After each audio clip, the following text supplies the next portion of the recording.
അവിശ്വാസ പ്രമേയത്തെ അതിജീവിച്ച് കനേഡിയൻ പ്രധാനമന്ത്രി ജസ്റ്റിൻ ട്രൂഡോ ന്യൂ ഡെമോക്രാറ്റിക് പാർട്ടിയും ബ്ലോക്ക് ക്യൂബെക്വ പാർട്ടിയും അവിശ്വാസ പ്രമേയത്തെ എതിർത്ത് വോട്ട് ചെയ്തു. പ്രതിപക്ഷമായ കൺസർവേറ്റീവ് പാർട്ടിയാണ് അവിശ്വാസ പ്രമേയം അവതരിപ്പിച്ചത്.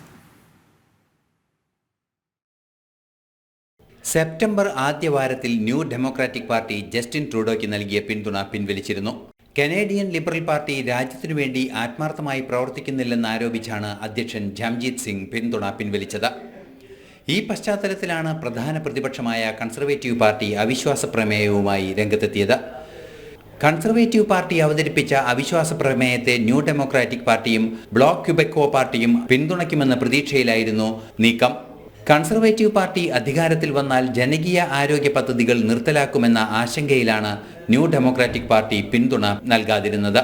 തെരഞ്ഞെടുപ്പ് സമയത്ത് 68% ഉയർന്നു നിന്നിരുന്ന ജസ്റ്റിൻ ട്രൂഡോയുടെ ജനസമ്മതി 28% ഇക്കഴിഞ്ഞ ദിവസങ്ങളിൽ താഴ്ന്നിരുന്നു.